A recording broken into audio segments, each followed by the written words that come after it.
श्री सूरदास जी महाराज नित्य पद रचना करके गायो करते और दर्शन के समय श्री गिरिराज जी में ऊपर श्रीनाथ जी के मंदिर में जाकर के सेवा किया करते से चलो जाते अपने अपने कक्षन में और ठाकुर जी खिड़की से निकल करके दौड़ के जाते सूरदास जी की कुटिया में। सूरदास जी को दिखाई तो देवे ना है, चुपचाप ठाकुर जी जाकर के बैठ जाते और कोने में विराजमान है करके थोड़ी पे हाथ धर के सूरदास जी को देखते ही रहते। बस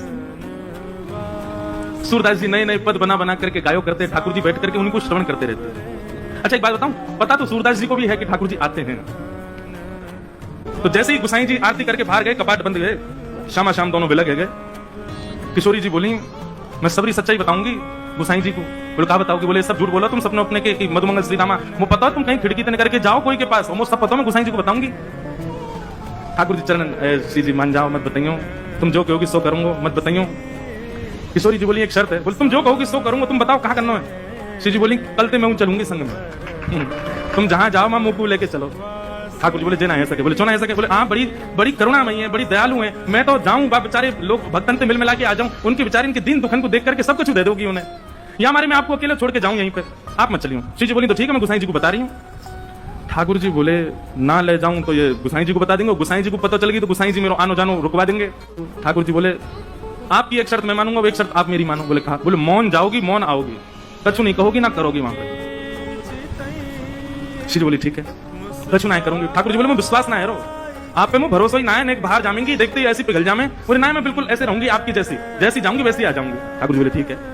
दूसरे दिन ठाकुर जी श्री जी को लेकर के गए। कैसे कैसी कृपा सूरदास थे।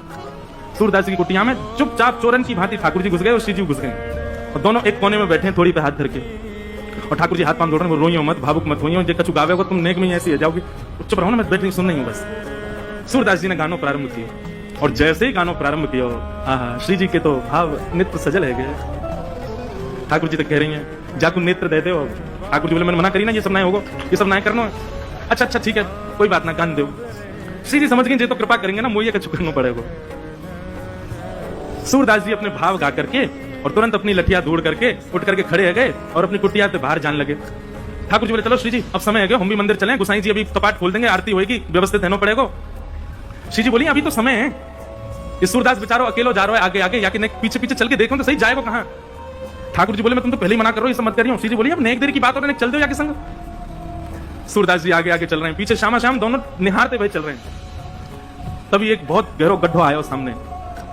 सूरदास जी जब गड्ढा की तरफ जान लगे, जैसे ही जान लगे श्री जी बोली अरे अरे जी देखो गड्ढा में गिर जाएगा, अरे याकू जल्दी जाके रोको। ठाकुर जी कह रहे नहीं श्री जी बिल्कुल नहीं, बाकू गिरन दो, अपने आप संभलेगा, तुम बिल्कुल मत जाओ। अरे तुम कैसे हो बेचारो, गिरवे वारो लग जाएगी बाकी। दोनों में ऐसी बात चल रही है, इतने में सूरदास जी गिर गए गड्ढा।